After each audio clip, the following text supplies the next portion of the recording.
Hey there, you're listening to That's Absurd, Please Elaborate. This is a podcast where we answer strange, absurd, off-the-wall, outlandish questions from our audience using years of science communication research and the ability to read stuff. You do not adjust your podcast. It's not on 2x speed. That was Trace just normal. You ever hit that button and you're like, oh, wow, they're talking really fast? No, Trace is just getting right to it today.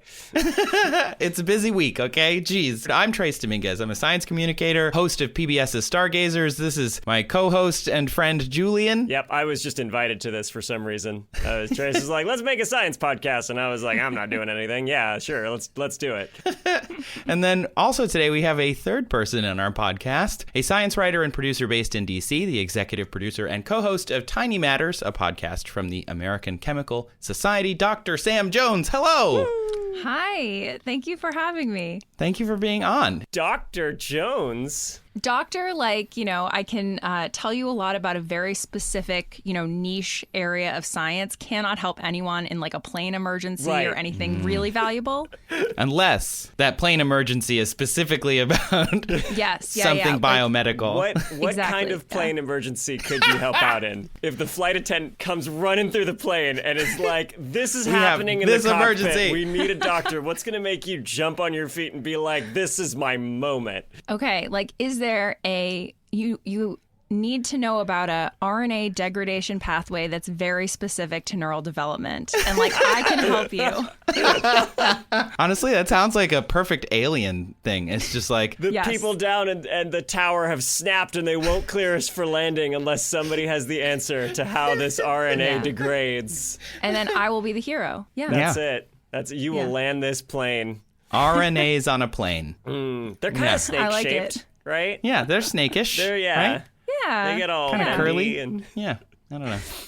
I believe it. Sam, can you tell me what the American Chemical Society is? I know what it is, but what is it? Yeah, so it's a nonprofit scientific society based in D.C. It's really big. I often compare it to something like AAAS for people who are listening that maybe know the American Association for the Advancement of Science. Make sure I have all those A's there. That's a lot of A's. So, ACS does a ton of different things. Part of what they do is public outreach, and that's outreach more broadly. And so I'm in the communications division, but really within a very small productions team, and then an even tinier Tiny Matters team, which is me, my co-host, Deboki. We have also an audio engineer, Michael Simonelli, and a fact checker. And that's it.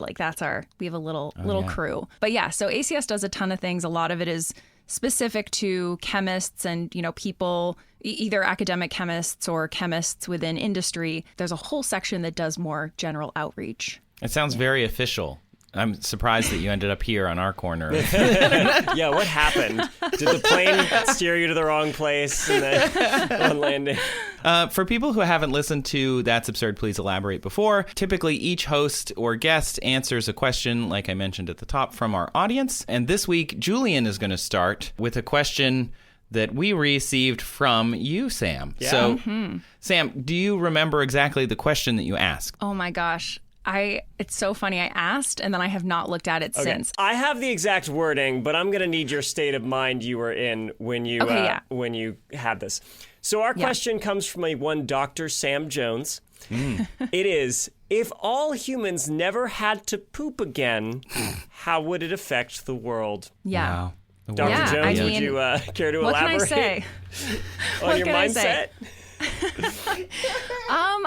I think I'm always a lot of times fascinated by thinking of this very important or essential thing that exists or that we do. And then what if it just didn't exist anymore? And I think, a lot of times our brains as humans, we go to gross things. We go to I think poop is it's a thread throughout life, you know, it's very important. We talk about it all the time. I will spoiler alert. I'm going to talk about it a little bit in my answer to my question as well. Good foreshadowing. I like that. All I can say is it's a human fascination, and I wanted to know what would happen if it just didn't happen anymore. It's true that I think we're naturally kind of drawn to the taboo, right? Yeah. We're not supposed to talk about it, but I want to know more. And I think because we're so often told not to think about it or look at it or anything, there's so many questions around subjects like this, because like there's a lot that just isn't generally known or understood because you're told not to. They don't look at the poo, don't touch the poo, don't do anything with the poo, right? Yeah. Don't touch it. That's very specific as well.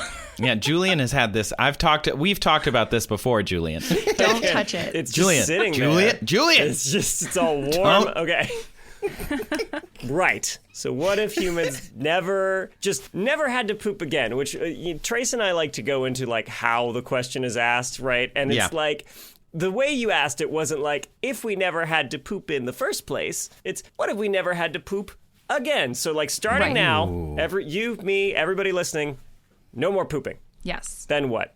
Okay. Wow. First of all, I'm going to assume that we don't have like a magical way to eliminate our need to poo, right? Like we can assume that later, but like right now, let's just assume it was just like some very anti-poo dictator comes to power and decrees across Everyone the land. had a super banana that morning, Right. and they're just like, So that's like, it. So like biologically, we need to poop, but we just can't. Like we cannot do it. Okay. Right, exactly. So let's start with that assumption. Oh, wow. I didn't, honestly, like my brain didn't go quite that far in asking this question, and I feel like things are about to get very gross, but please Yeah, continue. I mean, they are. But before we even get to that, I guess even more important, let's all have a, like kind of a firm, like solid, don't look at me like that. What Trace. on the Bristol chart? What how what are we talking? It's just it's just like a real In case you're not solid aware of the Bristol kind of chart. lump of understanding. Yeah, I don't know, is it numbered? Let's It's call it numbered a 7. type 1 to 7. Yeah. 7 is a liquid consistency with no solid pieces. Let's get a real type 1 understanding here. Separate hard lumps. Right. Got it. Of what is poo? Ooh. Right? Like, let's begin with that. I feel like people just assume that it's a certain thing. Yeah. And they're probably wrong. So, Trace, not having a doctorate in biomedical sciences, I'm going to feel like you're more likely to get this one wrong. Oh, great. Thank you for setting me up for success. Turnaround is fair play. And the number of times you put me on the spot.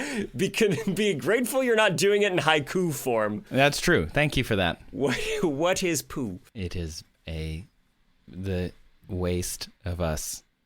No, I mean, yes, but what starring is it Pedro made Pascal. of? Oh, What sorry. what is it made of? I did a D News about this years ago, and what I always thought was the coolest part is it's mostly like red blood cells and stuff like it's a lot of it's not all just food waste. Some of it is okay, the body doesn't need this anymore, so we're going to excrete that, and it's like red blood cells that were retired, so to speak, and so they've been replaced. Obviously, liquid we didn't need. Right. Okay. You're on stuff a we pretty couldn't good... digest, gum if you swallowed it 7 years ago. Gross. Stuff like that. Myth. But anyway, you're right. Yeah, you've got I'll say like bits and pieces floating around in there that are correct. Okay, so that would be a Bristol stool chart number 3.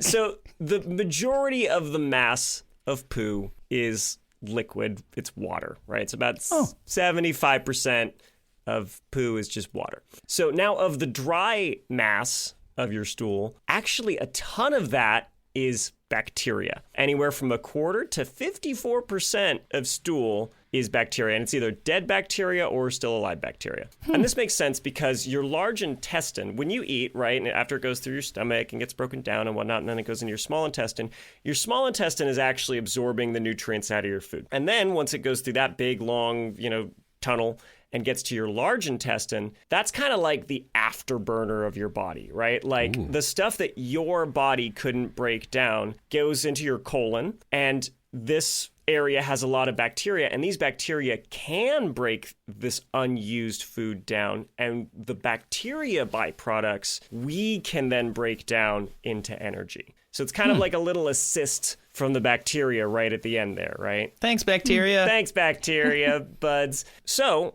your colon, your large intestine, has a lot of bacteria that's just there to break down more stuff. And so, of course, this bacteria is going to multiply and die and also get swept up in the whole, like things moving through the channel process.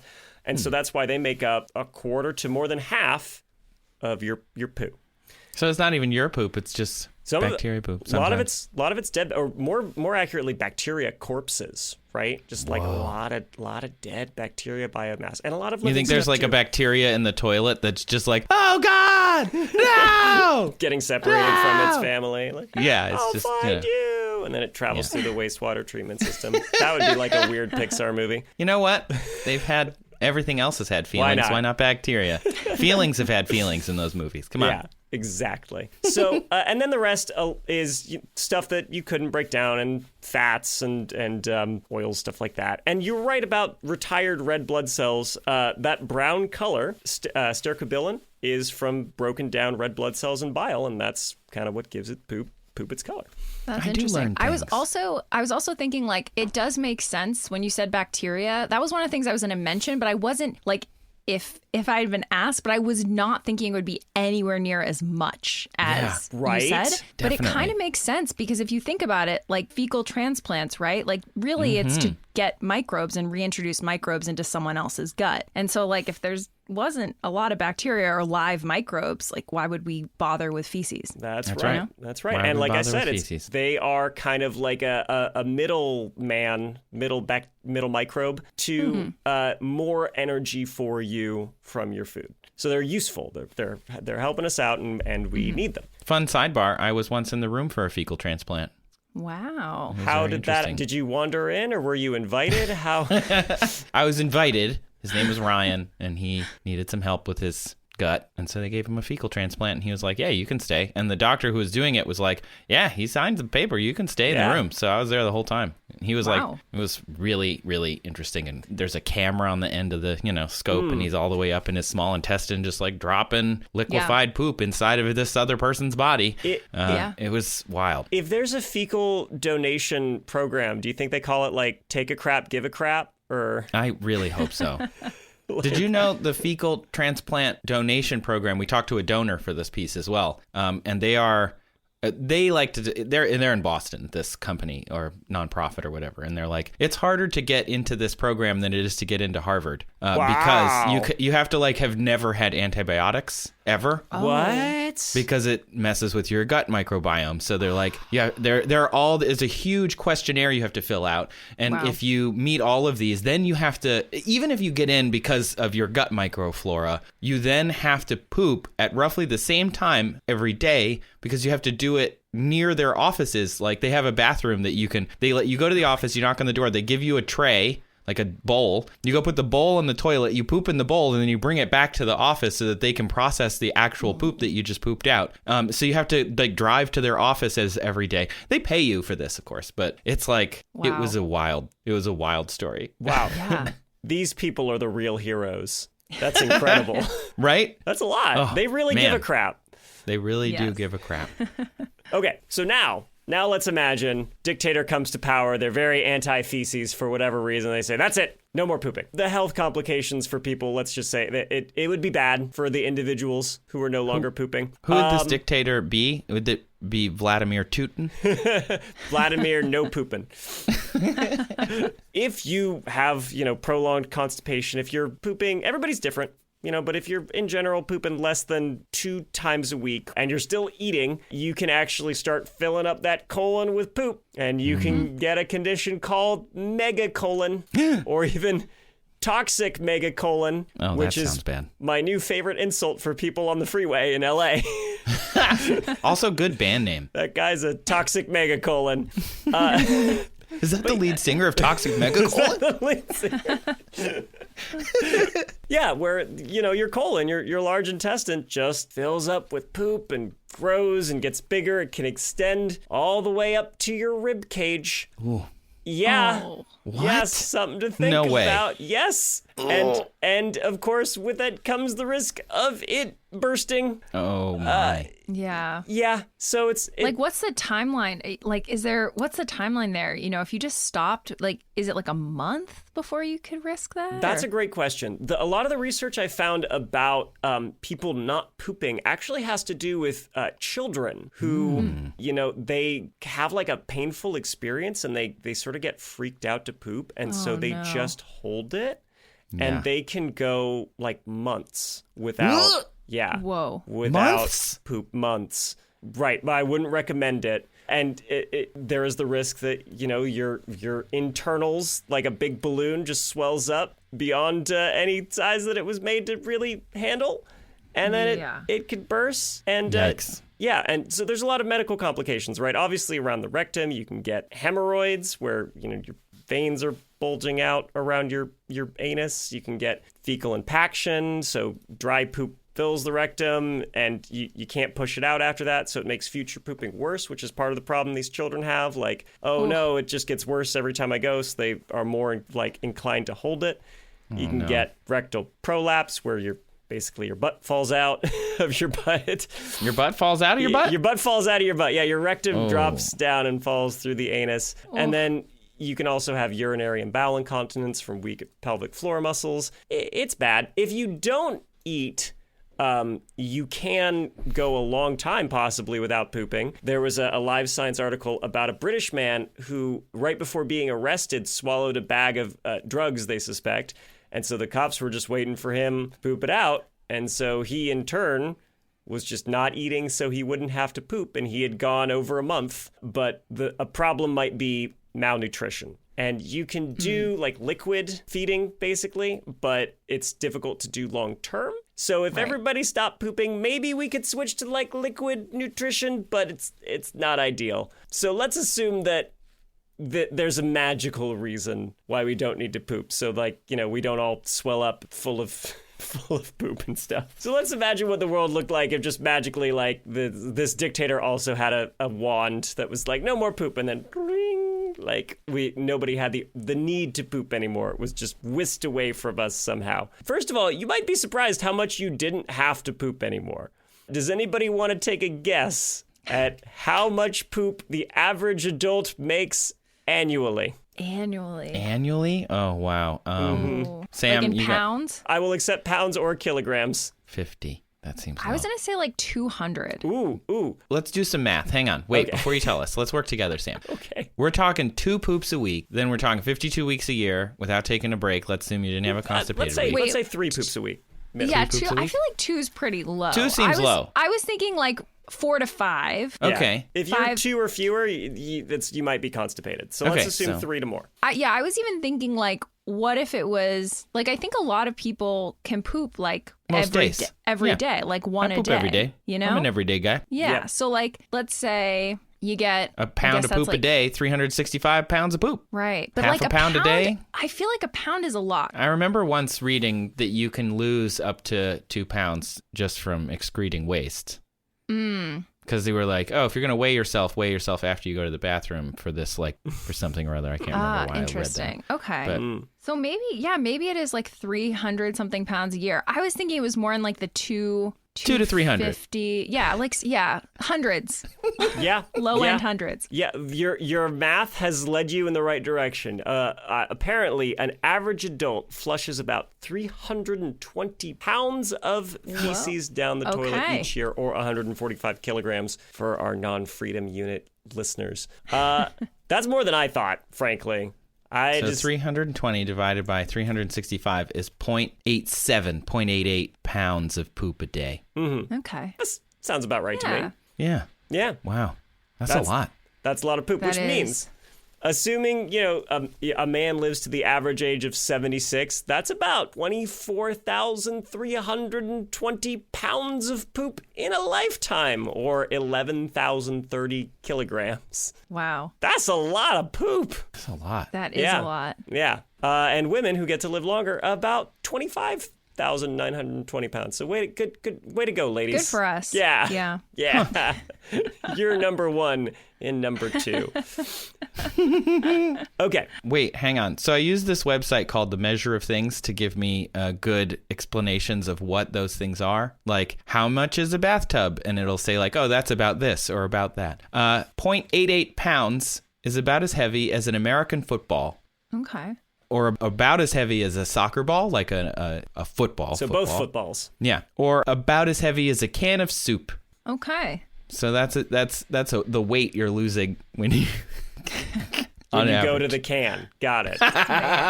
Got it. Good one, Julian. Thank you. Okay.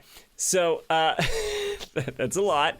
And as you can imagine, humans live in large clusters sometimes of hundreds of thousands to millions of us all in one place. So we have to do something with it. So if you live in a developed country, right, it goes through sewage treatment process. First thing that they might do is treat the wastewater with ferric sulfate. The goal is to remove phosphorus because phosphorus is great for plant and algae growth. So if this wastewater were to go straight into rivers, streams, water sources, you might get this algal bloom. And then when the algae dies, as it's decomposing, that process uses up a lot of oxygen. And then everything in there that needs oxygen, like fish, that all suffocates underwater, which is a bummer.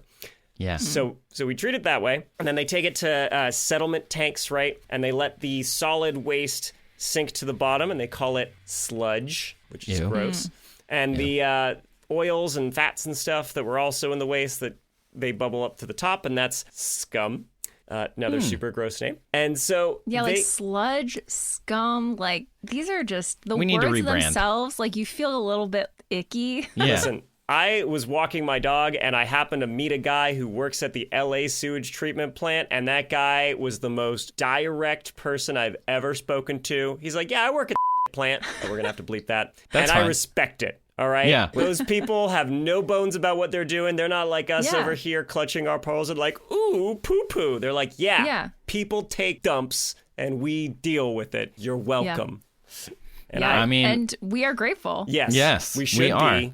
We should be. We would be up creek without them. No.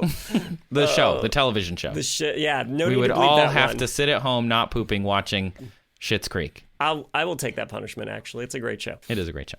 Okay. So, you've got your sludge at the bottom. You got your scum at the top. They use basically aeration with the sludge, right? They'll put it in treatment tanks and they'll bubble up air through this wastewater to have a very oxygen-rich environment because they're trying to encourage aerobic bacteria to break down this sludge, and goes through further treatment processes. The sludge will also go through anaerobic treatment where bacteria that doesn't use oxygen breaks it down, and that produces a lot of methane. So it gets broken down and broken down and broken down.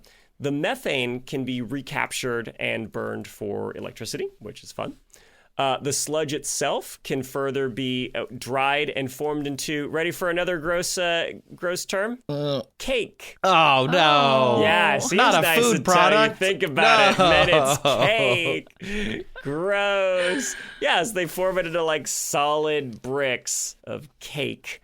And then you can burn the cake for energy. You can use it for fertilizer. It has uses. And eventually, the water that was separated will be treated with chlorine to kill harmful bacteria like E. coli. And then chlorine is removed and the water is released, sludge-free, poopy-free into waters and streams. And it's, safe for the environment and safe for us to be around, which is good because, as it turns out, a lot of people worldwide do not have access to safe toilets, sewage systems that do all this nothing. The number of people worldwide without access to safe toilets is 3.5 billion people, according to the UN. It is a lot, right? So if you say, okay, no more pooping, what does that look like? Well, for about half of the world's population, these sewage treatment plants kind of become redundant. We don't get a little bit of electricity, but it's not a lot. Like for a population of about 500,000 that like a sewage treatment plant services, they can use the electricity from it for maybe about 1,000 households for the year. Not a ton of electricity, but something. Fertilizer, again, not a ton, but something useful. And hey, if we're all not pooping because we're not eating, maybe we don't need that anyway. I don't know. Yeah. But for that other half of of the world population, though, not having to poop actually might be a very good thing because, Sam, as I'm sure you know, the things that go along with poop and the diseases that it causes are multitude and horrible. The contaminated water is linked to the transmission of cholera, diarrhea, dysentery, hepatitis A, typhoid, polio. About 1 million people each year are estimated to die just from diarrhea as a result of unsafe drinking water. Yikes. So it's, if we didn't have to poop, honestly, like magically, like, badoo, no pooping. The world would probably be a better place for a lot of people. But we can't help it, right? We as humans, as we established in the beginning, you gotta poop. And we congregate in big groups and we gotta poop somewhere. A lot of people end up going, near sources of water, and it causes all these issues because it doesn't go through all these processes to clean it. So the UN has World Toilet Day on November the 19th. Mark your calendars. Oh. And it's they have, there's no one individual UN program that deals with treating water. There's a lot of different ones, but the goal of World Toilet Day and the UN is to get everybody who needs it toilets and sanitation by 2030, which is a lot. It's a big ask. But their mascot is a hummingbird, apparently after a mythical story of a hummingbird that would help with a fire by carrying drops of water in its beak to contribute in that way. So that's how they want people to think of it. Like, if you can help even a little bit somebody getting clean water and sanitation, like, you are doing an important part for the world. And I thought that was lovely. So, Sam, does that answer your question? It does. Thank you. I thought that was great. Thanks. Nice. Yeah, I thought it was a nice way to kind of think about like how important sanitation is and how many people don't have it. Right. Which was a shocking number. I couldn't believe 3.5 billion people. Yeah, I didn't realize. Now I feel, very ignorant, of course, but like I didn't realize it was almost half of the world's population. Like, if you had asked me before, I would have said probably like 20%. Mm-hmm. No idea that it was closer to 50. Yeah, that's a lot. Me either. Yeah, there's still 400 million people apparently that they don't even have any sort of like toilet, sewage containment, whatever. It's just like out in the open. They have no other means of using the bathroom. So, yeah, it's a lot. It's a surprisingly huge amount of people, and it speaks to just kind of the risks and how far we have to go. Yeah. So unless actually that horrible dictator is apparently doing everybody a solid. Oh, shoot. I did not mean to make that pun. So with that, we are going to take a break. And when we come back, Sam will share with us her answer. Julian, give me your best dinosaur roar. Oh, God, an asteroid! It's horrible! Wow, that was not where I expected that to go. We're popping in before the show to tell you about I Know Dino. It's a dinosaur podcast. We think of those dinosaurs being this thing that's been dead for tens of millions of years. Even so, studying dinosaurs can still teach us stuff that is relevant to the world today. Yeah, like climate models to help us understand global warming. Migration patterns of dinosaur lineages. They tell us about Earth's changing continents. We can also study dinosaur diets, what plants lived then, and maybe what animals and how they interact. And, this is super cool, many dinosaur injuries, paleopathologies, they're the first known occurrences of diseases. And they talk about all this kind of stuff on I Know Dino. It comes out every week with new dinosaur stories that you're not going to hear anywhere else. Like, I hadn't heard of a lot of these, which is pretty cool. You can find I Know Dino on Apple Podcasts, Spotify, wherever podcasts are. And if you found us, you can probably find them. Go check them out. Hello and welcome back to That's Absurd. Please elaborate. I hope you all had a nice bathroom break, and we're appreciative of what you have. You've made cake. Yeah. I'm going to go make some cake real quick. Ah, gross. Is it layered? Are we talking sheet? I can't believe it. Definitely I sheet guess it's cake. Sheet.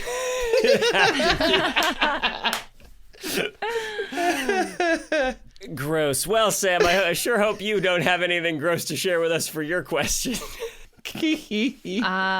Funny you mentioned that. Yeah. So my question comes from listener Danielle in New York. Hello, absurd team. What is the filthiest, most absolutely disgusting animal? It can be of all time. It can be today's most gross animal. The only limitation that I can think of is by human standards. So, your classic poop, puke, whatever it may be, revolting scenario. Thank you so much for this amazing opportunity. Oh, good. Is it us based on my last answer? No spoilers. Don't tell me if I'm right. It's funny that you say that, actually, because before I tell you my pick, I will say that I do think many could argue that humans are the most disgusting animal. So as a species, we travel the world catching and spreading disease both to other humans and other animals. We pollute the land, water, and air with waste, some of it being toxic. And many ecologists are saying that we are in the midst of the 6th mass extinction because species are vanishing so rapidly. Currently it's estimated that about 1 million species are on the brink of extinction. Yeah. Cool.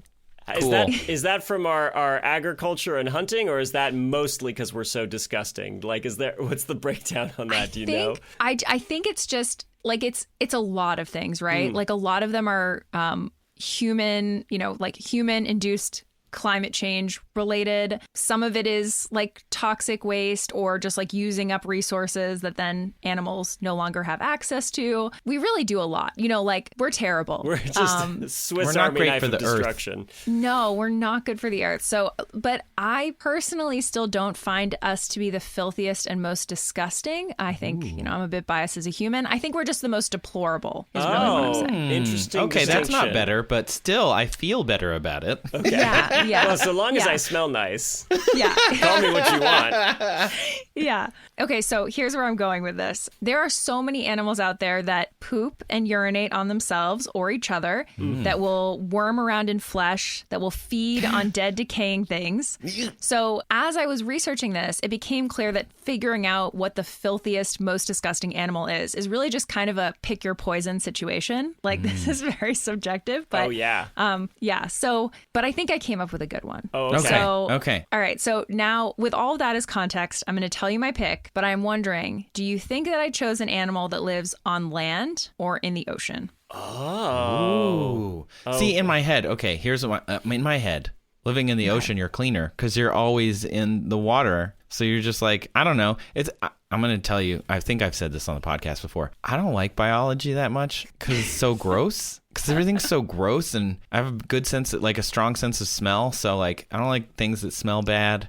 And I don't like things that are sticky or gooey. And like everything in nature is like that. So I always think of space is very clean. Okay. Yeah. There's no smell. So it's really funny that you say that because like that's part of what I love about biology. And I also have like a very intense sense of smell. Like my husband gives me a very hard time for it because everything I'll walk around and be like, that's disgusting. That's disgusting. Yeah. That's just, I do the same thing. Like we do that in our house. My wife is always like, oh my God. And I'm like, I smell nothing. It's just you, Julian. Yeah. I don't. Yeah. Maybe it is me at this point. Like, because she'll walk into the apartment and be like, and like start gagging. And I'm like, what? What are you it's fine. Yeah. I mean, it's this thing where like I feel like there's almost nothing in the trash, but if there's like a sliver of onion that was put in there the night before just like as waste, I will walk in and I will be like 30 feet away from it and be like, what is in the trash? Can you take out the trash? I can't even open it. Yeah. Anyhow. Exactly. Same in No, our I household. We all married the wrong partners is what I'm hearing. Apparently. So Sam, I'll take your husband. Trace, you get Katie. Got it. Sam, you can hang out with Flavia. She's super nice. Her birthday's coming up. It is. So that's why I picked the ocean, because also I think of the ocean as somehow cleaner because you're underwater, you're usually in motion, there's things happening. So even if you did poop, it would be washed away. So I would say on land. I think your deduction is logical, and I think the fact that she even posed the question means it's a trick. So I'm going to say ocean. You're probably... Dang it! It is indeed land. Dang it! Oh, gotcha. I'm so suspicious of trick questions. I'm never right. I'm never right. Did you have like just a teacher who they would throw one trick question on a test and you're like never got over it? Yeah, no, I'm just, I feel like the smartest people are always on to trick questions. So I'm just waiting for that chance to be like, aha! I am also a smart person. Can't pull the wool over my eyes. Okay, so now that we know it's land and that it was not, I don't even know if I would say, so it was not a trick question. It is land. But now I want to know if you think I chose a mammal, a bird, reptile, amphibian, or insect. Insect. Do you have a thing against insects? No, I have a theory on what it might be. Ooh. I mean, mammals are pretty gross. Reptiles seem cleaner. I don't know why. I'm going to go mammal. Okay. It's a bird. Oh! It's a bird! It's a bird? Dang it, 0 for 2. What? That's a reptile. Modern dinosaurs. That's a reptile. All right, so my choice is a bird, and it is the turkey vulture. Oh, okay. Turkey vulture. That's a solid choice. Have you guys seen turkey vultures? I have seen them. It's ringing a bell. I don't remember what would make them so disgusting that they'd take like the number one spot in the Sam Jones pantheon of disgusting creatures. They don't look that gross. I'm looking at their Wikipedia page. Right. They don't look that gross. Yeah. So, like their coloration is not Weird. so shockingly very similar to a turkey's. They have this like reddish pink featherless head, brownish black feathers. They're about 2.5 feet tall, 6-foot-ish wingspan. They only weigh a few pounds. Birds are generally quite light, right? Like gotta get up there and fly. Makes sense. So Yep. yeah. And they're actually found in tons of environments across North, Central, and South America. Cool. So you'll see them in California. They also in the Mid-Atlantic. So I'm in DC. I saw turkey vultures relatively recently, actually.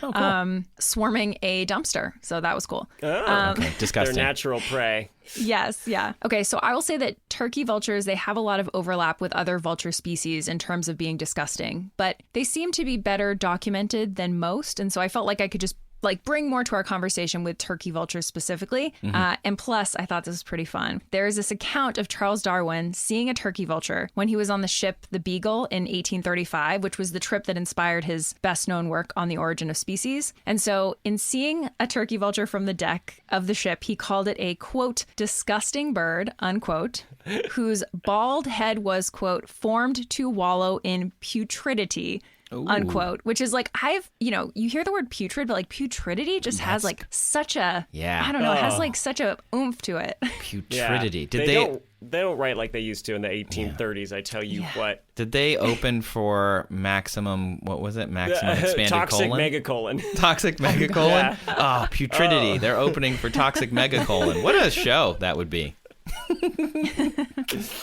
Yeah, so let's talk about what makes these birds so, why are they so gross? Filthy and disgusting. So first off, I don't think this first fact makes them disgusting, but it's important context. So first off, turkey vultures, they have massive nostrils. So if you look in one side, you can actually see out the other. What? And they're super sensitive to smell. So some of what I've read has actually pegged turkey vultures as having the best sense of smell of any bird, which does distinguish them from other vulture species. I couldn't find that in a ton of places, so I want to put a little asterisk on it, but it seems like they're really sensitive to smell. And so I'm wondering, what smell do you think they're trying to detect? I mean, I'm assuming putridity. I think it would be an onion left in a trash can the night before. Right? But then it would mean that Sam and the turkey coming vulture for your have a apartment. similar sense of smell. You have to tell your husband, the turkey vultures are coming. They're Vultures are circling. coming. They're circling. I saw them in D.C. They're on the hunt. The smell they're trying to detect is death.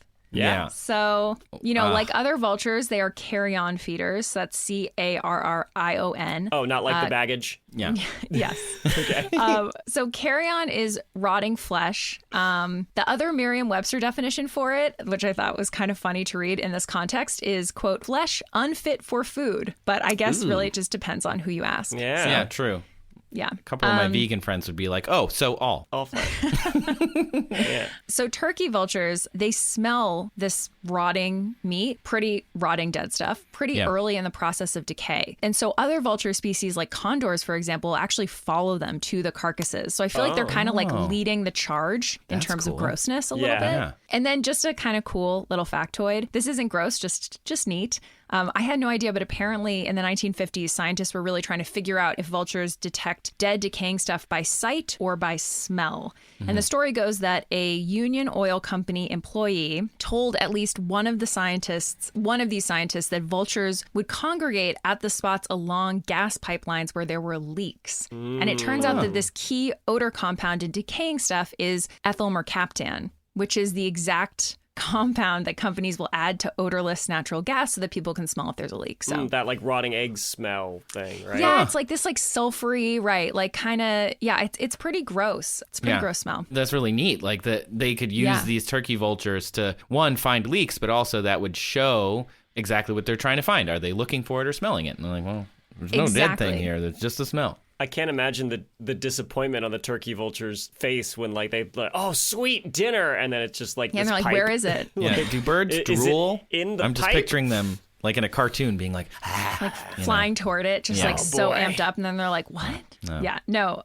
But yeah, so Trace, you're right. Like this scientist, one of the scientists involved, I think the main scientist involved, his name was Kenneth Stager. And he was a curator of ornithology at the Natural History Museum of Los Angeles County. And so what he did was he deployed a mercaptan emitting machine in the field and was able to prove that vultures do, in fact, find their prey because of its smell. Cool. So anyway, that was a bit of a tangent. I thought it was fascinating. So let's really dive into the gross stuff now. Yeah. Starting with their bald heads. So, any guesses? Rude to the balding audience that I'm sure we have. Well, I hope that our balding audience is not doing any of what I'm about to explain. Okay. So any guesses as to why researchers think that they have featherless heads? Yeah, you got to stick your whole head inside a carcass there. Got to get on in there to get all the good stuff. You don't want it all stuck in your feathers. So And it could have bacteria on it, so you don't want to get the bacteria in your feathers and get an infection. See, if you are follicularly challenged, but bonuses here, right? Yeah. Stick your head inside of a really disgusting thing, and you'd be less likely to... You're in better shape. Yeah, that's great. Yeah. You're optimized for that. That's true. So yeah, you guys are right. It's really to keep themselves clean when eating. But you will remember that Darwin said their bald head was, quote, formed to wallow in putridity. And that's exactly what it is. So when vultures find a carcass, it might not be so decomposed already that the skin is still intact. And so like they need to find a way to get inside of it. So they're going to look for places of damage or holes that are already there, like the eyes or possibly anus. Talk about cake. Yes. So they're not just coming into contact with flesh, I guess, is what we will say. They will put their whole head in there. Yeah. Yeah. Wow. Yeah. Yeah, Okay, and so cool. and right, like they can't reach their head and neck when they're preening, which is like when birds clean their feathers with their beaks. So I guess like this is one point for evolution helping these birds be like a little bit more sanitary because I can't. I mean, I can't imagine, but I don't want to imagine if they were doing I that. don't like it. With feathers all over their heads. Okay, and so then an analysis of DNA taken from the turkey vultures' heads showed remnants of raccoon, cow, rabbit, coyote, bunch of other animals. Really, they will eat any dead thing. Of course, people. They didn't mention human DNA, but like they will eat anything that is dead. I'd be worried if that means that there's a body out there somewhere that these vultures had found. Right. That's a great point. But like I'm sure this is also then another tangent, but I'm sure like sometimes there are vultures that show up on like anthropological research facilities, like body farms where they like that's part of the research is to see like how human bodies decompose under different conditions. I feel like I read something once that said that they like specifically had to put like coverings over certain areas bird net to avoid vultures. I've done some stories on body farms and stuff over the years, and they put them in like cages so that animals can't get into them, but that the air can still get to them because they want them to be able to like decompose properly. Yeah. Morbid. It's pretty wild. It's like cages of dead bodies in a field. Yeah. They just go check on them. No, it's pretty fascinating. We did a Tiny Matters on body farms as well. I just can't remember if vultures were specifically mentioned, but anyhow, cool. They'll eat, these birds will eat anything. And they can, in part because their digestive systems are incredibly acidic. So turkey vulture stomach acid has a pH of just above 0. Whoa. Which is a lower pH than car battery acid. What? Whoa. And it's also 100 times as concentrated as the gastric juice in our stomachs. I was going to say. Which is like very Holy acidic. Yeah, we're like a pH of 2, and pH is logarithmic, so 0 would be 10 to the 2, about 100 times more powerful. That's bananas. Yeah. And so this unbelievably acidic environment will obliterate many bacteria and other microbes that could be dangerous in the food that they're eating. But still, their guts are filled with bacteria that are known to cause severe food poisoning and even death in humans. Oh, I bet. So they seem to have developed a tolerance for bacteria that cause things like botulism. What? Where, like, with botulism, you have this bacteria that can produce a toxin that will actually attack your nerves. Yeah. Or tighten up your face and make you beautiful. Yes. Yeah. One or the other. Yeah, botulinum toxin. That is Botox. That's Botox, baby. Yes. And so studies have also shown that they harbor bacteria that typically cause gangrene and tetanus. Oh, wow. Yeah, but they seem to be fine, just like having these in their gut. And there is some evidence that the bacteria might even help them with some of their digestion, which is wild. Do you know how they basically don't digest their own stomachs? Like, what adaptation do they need for that low of a pH? That is a great question. I'm sure they have, I'm sure it has to do with some sort of mucosal membrane, on their skin super cells. Mucus, working overtime. Just how much mucus do they make? Is it constantly being regenerated? Oh man, that's so. That's it. Yeah, it's a great question because how do any cells survive with that? Right. That is such a wild pH. Oh my god. Yeah. Moving on to some other important details. Turkey vultures also poop and pee on their own legs to keep cool. Like you do. So doing this helps them lower their body temperature because as the excrement evaporates off their skin, that cools the blood vessels that are in their legs. Yeah, same. Yeah. And to be fair, they are not the only birds that do this. A number of birds will do that, but it's still pretty filthy. Right. Oh, yeah, definitely. Right. I mean, logically, sure, yes, totally makes sense. But man, oh man. Yeah, So these are all the reasons that the turkey takes top spot, huh? I'm not done. Yeah. Oh, God. There's worse? There's better?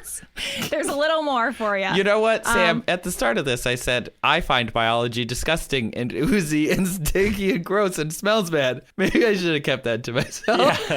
Yeah, I liked biology at the start of this. I'm having second thoughts. So this urine excrement mixture also seems to help kill off bacteria and parasites that get on their legs and feet due to their pretty, I guess we could say intense eating habits, if you want to call it that. Intense. I like it. I don't know if that makes it more gross, but I just thought that was kind of interesting. All right, so I have one more thing, but just to recap first, these birds, they're finely tuned to detect dead stuff. They will stick their heads up a dead animal's anus or through its eyes to get at the meat. They have stomachs that are more corrosive than battery acid, that are filled with deadly bacteria, and they poop and pee on themselves. Wow. Great. So one more thing. When turkey vultures feel threatened by a potential predator, they will vomit. I knew you were going to say that. And they're typically vomiting up rancid meat. Oh, and acid too, right? Yes, exactly. Smells really bad, makes them less appealing to predators. And also remember, super acidic gastric juices. So yeah, you can add corrosive vomit to the list of why I think these are the filthiest, most disgusting animals. But the last thing that I will say in defense of these birds is that they are very important for ecosystems. So removing dead, decomposing animals from the environment means not just having fewer nasty, rotting things around, but it also means fewer breeding grounds for disease. So although these animals are disgusting, think of how disgusting our world might be without them. Good wrap up. Nice. You really turn it around there at the end. Oh my God. I tried. That's exactly what one turkey vulture would say to the other when it was hungry. You really turned it around there at the end to put your head up the anus. The anus, right. I'm just glad. You remember that Alfred Hitchcock movie, The Birds? Oh, God. And it was just birds attacking people. He really, not very imaginative. I'm imagining fleets of turkey vultures bombing, vomit bombing across cities. Frankly, I think we need a remake. I think we need a new imagining that, but now Birdemic movie. Yikes. Oh, can I tell you what I thought it was going to be? Because I learned recently about a little creature that I thought was quite disgusting. Apparently, some leaf beetles in their larval stage, right, in order to protect themselves, they make a little shield, right? And they make this little shield out of poop. They poop in such a way that it curls over them and hardens and forms seriously a protective layer of feces over the larva. And I was like, that's pretty disgusting. That's up there for me. Turkey vulture, I think, takes the cake, but not Good pun. But I thought, I learned about that little guy recently, and I was like, that's got to be in the conversation, right? That's pretty gross. No, I think turkey vulture wins it. So there's a lot of ones that are just very poop related. You have the dung beetle. Yeah, love a dung beetle. They're so cool. They use poop for so many things. They will mate in poop. They will roll it into this massive ball. They will there's no kink shaming on this podcast. You do whatever you got to do. But yeah, turkey vulture was just it hit so many disgusting points that I felt it was a good fit. The vomit was that was the over the top. That's the kicker. For me. Yeah. That was just like, oh my Yeah. gosh. Jeez. Pretty Wow. gross, Sam. Pretty gross. Pretty you. gross. Thank you for bringing that to us. And Danielle, thank you for asking that horrible question. Yes, thank you. Oh my God. Okay. I had a lot of fun researching that. Oh, good. I'm glad. Let's take a quick break and come back for my question.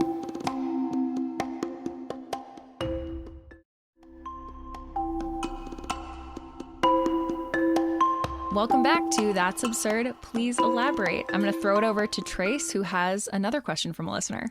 Trace, is it disgusting? Is it gross? Is it horrible? I'm going to tell you now, it is not disgusting. It is not gross. And hopefully it is not horrible. So we get a little reprieve here at the end of this very disgusting episode. This comes from a listener, Mallory in Michigan, and she did send us an audio clip. Hi, Trace. Hi, Julian. It's Mallory from Michigan. I have a question for the pod. What's the best way to potato? Backstory, I was at brunch with some friends, and this question came over me. There are so many options. Like they can be fried, they can be roasted, mashed, they can be cut into cubes, they can be shoestrings, curly, waffle, hash browns, crinkle, chip. I mean, just there's so many options. What's the best? Thanks, guys. Love the show. The potato passion is there. It is. She clearly likes chips. I feel like that was, she like forgot it existed, then like, she and crinkle remembered it chips. existed. And she was so excited. Wow, I'm done a 180. I was so grossed out not 30 seconds ago, and now I'm like, oh man, potatoes. Mallory's got I know, I'm like, I point. could eat some fries right now. Yeah, right? I feel like this is going to be the weirdest episode for our emotions here. We're going to get poop, disgust, and then at the end of this, I think everybody's going to be pretty hungry. This episode, we're recording it in February, but it's going to air close to when, I think this might be our 1 year eve for our episode release. So in a 1 year, I do think we found the most absurd question, which is, what is the best way to potato? With no further context until she said does the audio.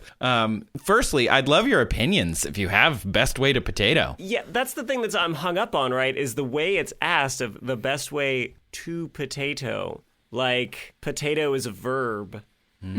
Interesting. I'm trying to imagine how one would potato. My first thought was modified potato starch, which is used in a lot of different chemical processes, similar to what we did to corn, where we like took it and made it into component parts. But I ended up going in a different direction. But that was what I first thought of. I was picturing burying yourself in a field somewhere and then just like waiting to be pulled up by a farmer. That's like if you were to potato. I was thinking like couch potato. So I was thinking like, the best way to potato would be like create like a really comfy like blanket fort setup, maybe even eat French fries or some other form of potato. So you can be like a potato eating potatoes. That's nice. I love that. Is potato a verb like buffalo? I didn't even look. I should look. Well, I looked at potato as what it is, as the potato. And the reason I did, I think you'll come with me on, is because a potato is probably one of the most important crops humans have. Like, at the end of this, I want you to think of potatoes on par with stuff that we think of as staple foods like rice and pasta. Potato is right there alongside those two. And so once I learned that, I'm like, well, we got to talk about the potato. So I just had, if you were on the couch in a blanket fort eating potatoes, would you say you'd released your inner tuber? Oh, God. I would feel like that would happen if I were on a river floating down the river eating potatoes. Then I would be an inner tuber. This is a very stream of conscious question, which Meredith, clearly it was the same for her too. So yeah. Okay, but actual dealing with the staple crop. Tell us about that. Okay, so the potato was the first vegetable grown in space. Fun fact. There was a book, The Potato, A History of the Propitious Esculent. Yeah, by John Reeder. And this book came out in the late 1700s. I was going to say. And it said the potatoes could be bought on the streets of Paris, either raw or roasted like chestnuts. which is so interesting because the potato is not from Europe. We associate it with European cooking in things like gnocchis, and obviously Ireland has a lot of association with potatoes. But potatoes are a New World food. Shout out to an earlier episode where we talked about the Columbian expansion. French fries were probably introduced to the United States in the 1700s when Thomas Jefferson had dinner in France with the King of France, and Ben Franklin also attended a dinner, and the King of France served everything that was made of potatoes. Literally everything at the dinner was potatoes, which actually sounds kind of awesome. Like potato soups and potato, even the liquor was potatoes, which that is so sounds like really, the best really way to cool. Potato. Yeah, you, so I was like, all spuds and the King of France. Like, that's right. Just hang out with the King of France and just eat everything potato, which just sounds awesome. But it's, again, native to the Americas. And so when the Europeans first showed up, one of the first things they saw was potatoes. They showed up in the Caribbean, and the Taino people were eating this root vegetable that they called batata. That's today like Cuba, Dominican Republic, Jamaica, Haiti, Puerto Rico, Bahamas, like that region of the Caribbean. And the Europeans ate it, and they were like, we're going to call this batata, potato, because they were Spanish. And then it was sweeter than the potato that you're thinking of, though. It wasn't like the white, starchy potato that we eat now. Although starch is a sugar, it was a sweeter potato, more like a sweet potato, but we'll come back to that. So for several decades, the Europeans were exploring the Caribbean and Central America, and there were potatoes everywhere. So they were taking them back to Europe, being like, we should eat these. These are really cool. But eventually they got to South America, and in Peru and Chile and Bolivia, they found a completely different root vegetable that they called papa, which is a similar thing, and that is the potato that you're likely thinking of when you think of potato. So first, they actually found something that we would think of as a sweet potato, and then they came up with the word for potato, and they brought it back to Europe, and they're like, cool, we got this potato thing. Then a few decades later, they met new people who also had a potato, and they're like, well, we can't call this a potato. So what do we call it? And in English, they called it the bastard potato. Rude? Yeah, or the Virginia potato, because it wasn't as sweet, and it was like bigger and lumpier and stuff. So that's where we get all these different words from potato. But anyway, the Central and South Americans were eating this food for so long, and they have documentation that it was a staple crop in the Americas for more than 10,000 years. And just in case you want some comparison, the Giza pyramids are like 4,000 to 5,000 years old. So like twice as long as there have been the Giza pyramids, they were eating potatoes in South America and Central America. So it was a really important staple crop for these, when we hear about these Central and South American populations that were huge, in part it was because they were able to grow this staple crop and like feed large populations. And now we can do that everywhere in the world because of the potato. So the Europeans take it home, and the Bon Appetit found an English sailor who wrote in 1565, "The most delicate roots that may be eaten and do far exceed are parsnips or carrots." I'm sure that's great. exactly how sailors... That was really good. Probably more Seems like, authentic. well, delicate root may be eaten if we do exceed the parsnip and the Tell carrot. you what, it sure beats the heck out of parsnips and carrots, eh? It's easy to sink my free teeth into. What do you think, Aaron Aronson? You going to Aaron bring us back to Aronson your on pile the of boat. mud? I buried these in my pile of mud, put a little sticks there, no number potatoes in there. I'm going to change world cuisine. Me and King of France will be dining on these in 200 years. We have a moderately recurring character named Aaron Aronson. He's a British peasant. He owns a mud pile and 3 sticks. That's right. When Julian calls me on the phone, an AI image of Aaron Aronson's mud pile is what appears. So now you're caught up on the lore. So the lore of Aaron Aronson. So even historians, by the way, get confused as to which potato people are talking about because not everybody used Virginia or bastard potato. They would just call it a potato. So eventually they dropped that and they ended up having sweet potato, which we think of today as sweet potato, and then potato. Now, yam is a slightly different root vegetable, but they're all in the same group. And the really interesting thing is when the Europeans showed up and they started eating the sweet potato, the batata, that was in the same family as the morning glory or the bindweed. And so it's the family of Convolvulaceae, and the species is turbosum. Again, related to morning glories. But the other potato that we now eat a lot that isn't the sweet potato is in a completely different family. It's not even related to the first potato. It's these two root vegetables, these two tubers, but really only one's a tuber, were eaten in very close to each other in the world, but they were completely different, had evolved completely differently in this convergent evolution way,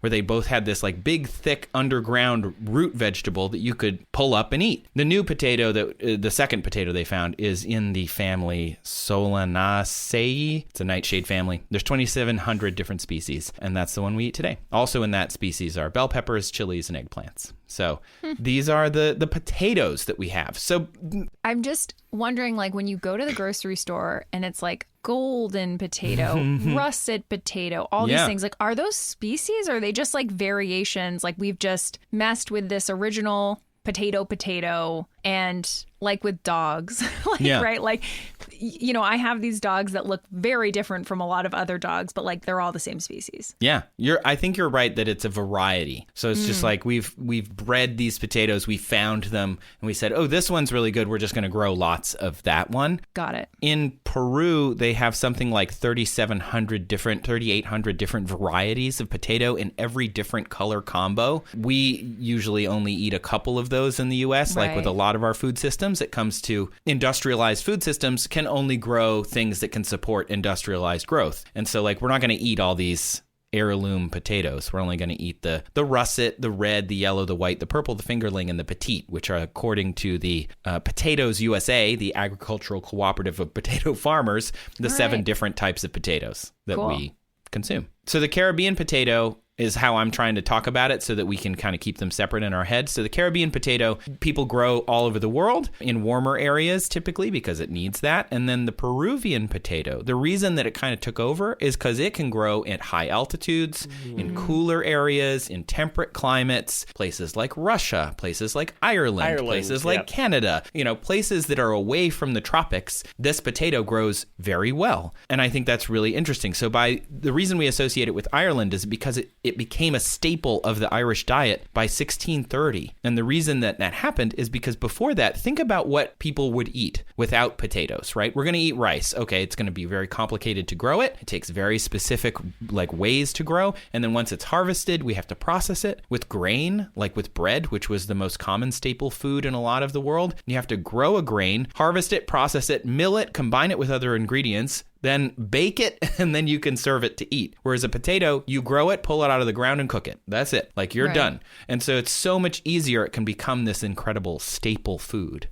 So really, this is where I kind of get to the best way to potato, right? When you eat a potato, we like 3 things if you have read the book or watched the show: salt, fat, acid, heat, right? We like salt, fat, and sugar. And potatoes are made of all of these things. They're high in calories and starch, which is a kind of sugar. And then they also have, you know, a variety of other vitamins: vitamin C, potassium, fiber. Sweet potatoes have vitamin A. Purple potatoes have more antioxidants in them. But potatoes in general are pretty darn good for you as long as you're not adding all that other stuff. When people are like, oh, don't eat too many potatoes, typically it's the stuff we put on them, you know, cheese and sour cream and lots of salt and all that other stuff. Chili, yeah, that make them really, really good.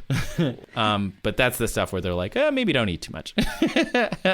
So sticking to the kind of cold weather or like the Peruvian potato, which now we grow everywhere, the best way to potato, firstly, is to cook it, right? You have to cook a potato. Fair. So first you cook. A raw potato can be eaten. I don't know if you've ever tried to bite into a raw potato. It kind of has an apple-y texture, but it doesn't taste very good. In a raw potato is something called resistant starch, which is a non-digestible starch. However, a lot of the health blogs tout the benefits of eating raw potatoes because they don't raise your blood sugar because they're not digestible. So you just eat it and then you poop it out. Styrofoam won't raise your blood sugar either by that logic, right? Right, Okay, sure. However, I'm rolling my eyes. I'm in the audio. Yeah. I heard it. It was audible. Yeah. Raw potatoes. The benefits of not getting the sugar that you're just eat a correct amount of sugar. Yeah. Anyway, go on. So raw potatoes also contain glycoalkaloids like solanine, chaconine, and lectin, which are proteins and anti-nutrients. So not awesome. Solanine is mildly poisonous, causes gastric distress unless you eat a lot of it, in which case it can literally kill you. But that's if you eat pounds or kilos of it. According to Brian Kwok Lee, a PhD food scientist, very toxic levels of solanine can cause hallucinations, paralysis, loss of sensation, and death. So don't eat raw potatoes. Yeah. Although, again, the health blogs will say they have more vitamin C in them, the raw ones. Truly, eat a Starburst. I don't know. That We just made a bunch of health blog readers go, the processed. No. Go eat an orange. Go eat an orange. Don't eat raw potatoes. No. Go eat an orange. What if I only have potatoes and I'm deciding whether or not to cook them? What if I'm in a very peculiar circumstance? Then cook them. Just go cook them. Please cook them. Literally microwave them. That's fine. Poke it, put it in the microwave for 10 minutes. You've got a potato. Ah, so good. When we cook stuff, the reason we also have to cook it is because it tastes better. You know, you get the Maillard reaction, the non-enzymatic browning reaction that is amazing and makes most of our foods delicious, including bread crusts, baked goods, dark beer, coffee, cocoa, shout out episode 23, and grilled meats. So potatoes also get that Maillard reaction. So the best way to potato, cook it, then add some salt and fat. It's also available, by the way. That would be the best way to potato would be a potato you have. So since it's easy to grow, you can get it, which means like a loaded baked potato has like salt, it has fat, it has some acid to it, it has all the calories, it has some vitamins. It was cooked. Yeah, it's cooked. Not everybody's favorite spud, but, it's pretty good. That would maybe be a contender for the best way to potato is just like bake it because you're not frying it and adding a bunch of oil to it. But in the 1960s, Dr. Alina Surmaka-Chesniak of General Foods Corporation created something called the texturometer for objective texture measurement of food products. It launched an entire classification and area of study called rheology. It's basically mouthfeel and texture, but it can be tested via a machine, and it can be objectively measured. What's this machine called again? I'm going to look it up. It's the texturometer. It looks kind of like a really fancy smushing machine is basically what it looks like. And it's still used today. The General Foods Corporation was purchased by a number of other corporations. Now I think it's owned by Kraft. Doesn't really matter. The TPA measure is still used, and it has 7 different ways to measure things. Hardness, which is peak force of compression. Fracturability, which is, what it sounds like, things breaking at a certain pressure. Cohesiveness, which is does something deform immediately or can it be smashed multiple times? Springiness, so does it return to its original height when smushed, which is really awesome. Then there's either semi-solid or solid foods can have gumminess, which is a calculation of hardness and cohesiveness, or chewiness, which is gumminess times springiness. And then there's resilience, which is a material that wants to return to its original height, which I think of as mochi, right? Like it really wants to come right back. That sounds like completely different than springiness, apparently. So anyway, I'm honestly now obsessed with this idea that you can just put a potato chip or whatever, and there are numbers for each of this. So like tofu has like a negative score on cohesiveness because it just like comes apart immediately, but it's got and like a really low score on hardness, and it's just incredible. You can put any food into this system, like yogurt or Jawbreakers or whatever, and they'll all come up with different scores on all of these. I understand she maybe quantified like some qualities of food, but did they also say like these are the most desirable? Like did they test a bunch of people and be like, oh, people love a number 7 on the springiness scale. Yes. So when we make food, we gotta shoot for 7 or something. Like they did. Yes, that. and that's why I bring it up, because the best way to potato could be objectively measured. No. Using the texturometer. This science has gone too far. This is where I draw the line. Unfortunately, because everybody is unique, right? Some people prefer like the crunch of that Cape Cod chip versus like if you think of like a Cape Cod chip, if you haven't had it, or like a kettle potato chip. Cooked, yeah. Right, a kettle cooked potato chip that's kind of folded over on itself is so crunchy. That crunchiness would fit under a specific hardness, a specific fracturability, the cohesiveness of it, like can it take multiple chews or does it completely come apart on that first chew? The springiness, it's not going to be very springy, and its resilience, it's never going to return to its original height, but its chewiness of that like gumminess plus springiness could be really interesting to learn. And so they do this with the food that we eat all the time so that they can get the correct textures for the most amount of people to enjoy. A research scientist at USC named John Allen wrote a book, The Omnivorous Mind, Our Evolving Relationship with Food, and explores specifically why we love crunchy things, and we really love crunchy things. And there is like evidence dating back to ancient times that people liked crunchy things, because food with single consistencies, textures, colors, and flavors is really boring. We don't like that. Yeah, I mean, I feel like I try and add crunch to like everything that I eat. Yeah. How many times do I put chips in a sandwich? Yeah. Yeah. You know? Yeah. Or even with a baked potato, a little bit of bacon bits in there. That's right. Exactly. So if we want, and that adds a little bit of fat as well. So we get like that best way to potato. You can add those things. So a crunch also adds a stimulation to you. Like you get stimulation for the tongue, the nerves in the head, the ears. You can hear it, you know, and all of those things add to the sensations of food, which when we think of food, we typically think of flavor and then often smell. But this texture component, which isn't super popular to talk about or think about in Western food, is very popular to think about in Asian food experience. We think of as like crunchy as basically the main texture. There are chefs who have been quoted, I think Mario Batali maybe, now I can't remember, who they said if they put crispy in front of the dish that is on the menu, the number of orders will rise like a huge percentage. Just adding the term crispy to it, because people love, they like see crispy and they're like, ooh, want it, deal. Yeah. Crispy something tacos. Crispy. Yeah. Right. Exactly. Extra just sounds crispy. better. People like that. Right?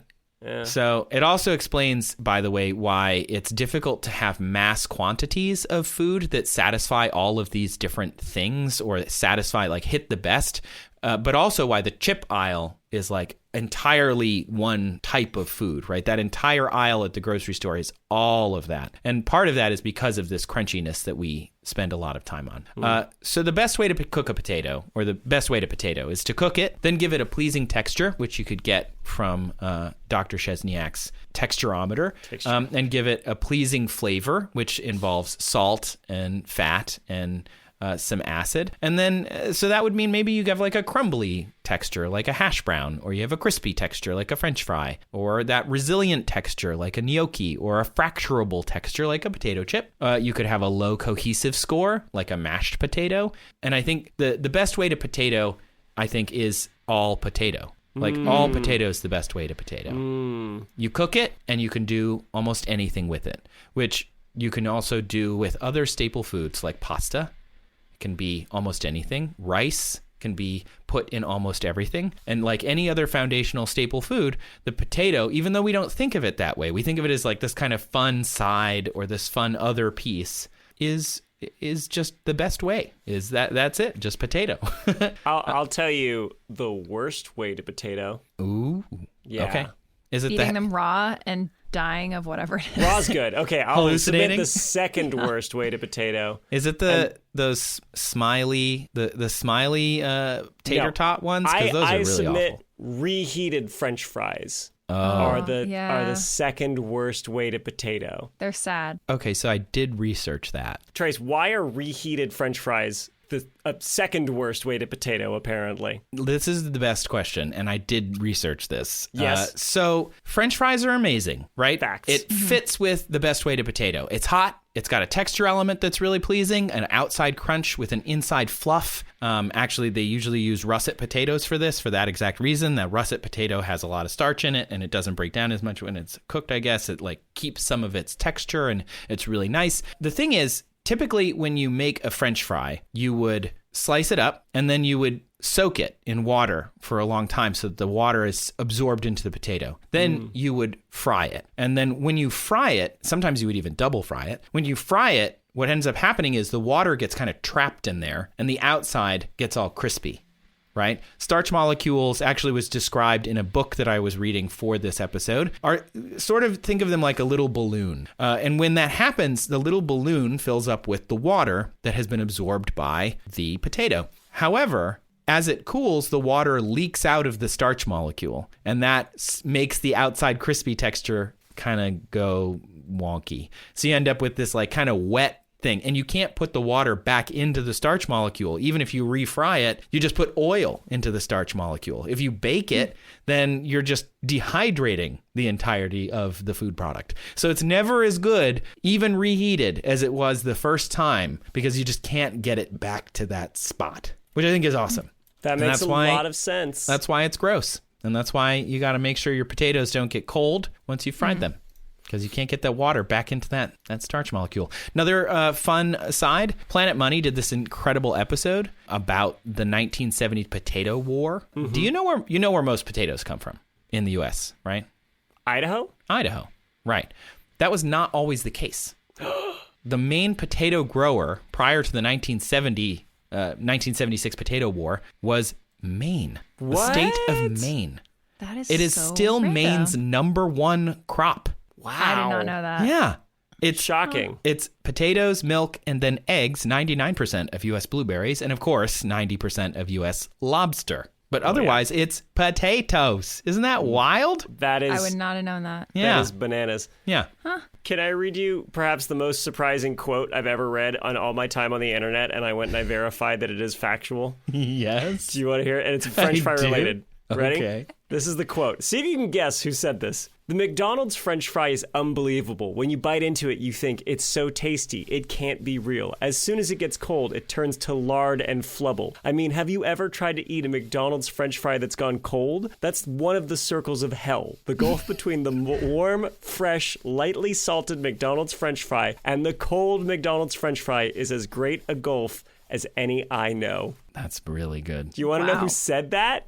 I don't know. Viggo Mortensen in an interview with Esquire magazine. Like, what prompted that answer? No. He'd had a rough day. He had got served. He went to the McDonald's on the way to the interview.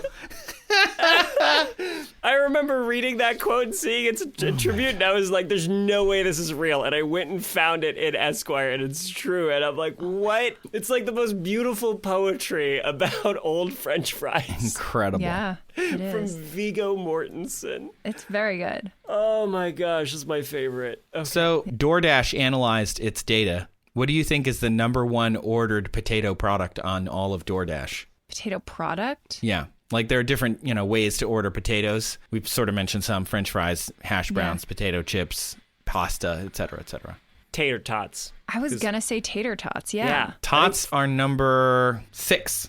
Oh, What? geez. I just don't think fries hold up well to delivery for is it like all a the things Mortensen talked about. I agree, but French fries are number 1. Yeah, French fries are number makes 1, sense. okay. 69% of all potato order is French fry. People love And fries. and the thing is, like, fries can be so many things because there are certain types of fries I'm just not into. I'm just not. But if you give me, like, if you gave me Spill the tea. if I Come could on, have Sam. any type of fry, waffle fry. Yes! 100%. So number 1 was French fry. Number 2 was hash brown. They broke waffle fry out of French fry, which I think is interesting because we're not going to break skinny fry from like fat fry or steak fry. So I find that to be, I was happy that it's in the top 3.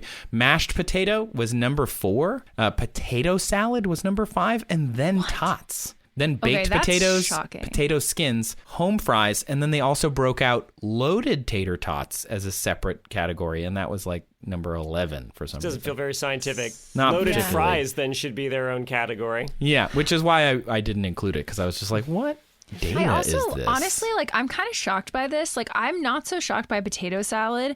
I'm more shocked by how high up hash browns are because I feel like those don't travel well. Yeah. Like, they just don't. Like, they get kind of, like, those are like, you got to get them, you got to eat them right when they come out. Like, You really do. can't All right, even Trace. sit for a second. I'm going to put you on the spot, though. What is your personal favorite way to potato? Oh my I think we need a definitive answer more than just like, they're all good. Because they are. They're all good. They're all beautiful. The best way to potato is to But potato. Gosh, favorite. I mean, waffle fry is pretty incredible. It's Waffle hard fry. to beat. Although Steak and Shake at 3 a.m. has right out of the fryer. If you've ever had a Steak and Shake fry, they're like, I don't know, like 1/8 of an inch thick. So they're just super skinny. Like it's like a shoestring fry, but they're not long. They're still like little teeny ones. You could eat them with a fork and just like scoop them. And after it's at 3 a.m. at a Steak and Shake, like that's pretty good potato. And they're really salty. Oh man. I think I'd have to agree with you on that because I was once in Europe traveling and there was a hot dog cart with those little fries you could put on top. And I was blackout drunk. Yeah. And I woke up with those in my pocket. So I must have really liked those. Wow. And I took a lot more and saved them for later. So I think I'm going to have to agree with the super skinny fry. We just learned a lot about you, Julian. And me too.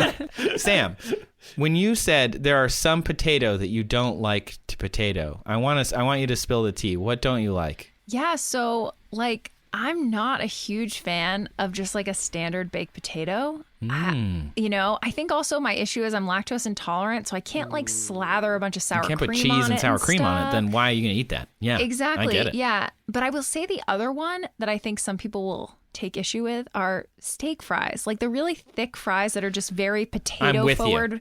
I'm not totally enough with crisp. you. Yes. Yeah. I don't like steak fries. Okay. I don't like them at all. I think the ratio of fluffy inner potato to crispy outer potato is wrong in a steak fry. I like clearly if my favorite is super skinny, very crispy, nice and hot, like I like the outer more than the fluffy inner. You like that surface area. Yeah, exactly. Which is also why I think waffle fries are so good. You get more of that crispy surface area. Oh, yeah. And hash browns can be good, except for you have to go to the right spot, because if you get it and it's just like raw, not raw, it's obviously cooked. No, but sometimes it's just not cooked enough it's on not the cooked top in the and middle. bottom. Yeah, you have to like really get it right. Yeah. Because I like can't that believe crispiness. after this episode, I'm going to be this hungry. You're welcome. I know. It is shocking. I'm like really craving some fries right now. Well, part of that is evolution, and part of that is just potato. That's all I got. I hope that answered Mallory's question. Yeah, I hope so too. Mallory's actually a friend of mine, so I'm gonna tell her that we did this on the podcast, or tell her how we got. She's excited to hear the episode. So thank you everyone for listening to this episode of That's Absurd. Please elaborate. Before we wrap up, Sam, where can people come and find more of your work? Yeah, so you can find me on all platforms at Sam J Science. And then you can also check out the podcast I exec produce called Tiny Matters. It's available wherever you listen to podcasts. Yeah. And I've listened to several episodes in the last couple of weeks. I've been really enjoying it. So Thank you you. should definitely go check it out. Julian was at NASA last week and wasn't available to record with us. Julian, how was your NASA trip? Incredible. The best. Imagine if like you just got to hang out with the coolest, nerdiest people and look at fighter jets for like a week straight. Yeah. Were there French fries? Oh, great. They had okay, fries cool. too. I'm into it. Yeah, of course there were fries. I think I would say, it was great, but they didn't allow French fries. I would be like, it was okay. It was that fine. seems fair. Yeah, of course there were fries. It had to be. Thanks again for listening to this episode of That's Absurd. Please elaborate. This show was created, written, and produced by me, Julian Huguet. And me, Trace Dominguez. And produced and edited by our wonderful and wonderfully crispy Kyle Sisk. Crispy Sisk. Again, good band name. If you'd like to submit a question, just look for the form down in the show notes. You can go to our website, that'sabsurdshow.com/ask, or you can email us at hello@that'sabsurdshow.com. We want more questions, so please continue to submit them. We could not do this show without your input, and we really love your questions. And finally, a special thanks to those who are listening on Nebula. Those listeners are listening ad-free, and they get episodes that support us and other independent creators. If you want to join Nebula, visit go.nebula.tv/that'sabsurdshow. And remember, there's no wrong way to potato, except if you listen to those health bloggers who say eat it raw. Don't do that. There is one wrong way to potato.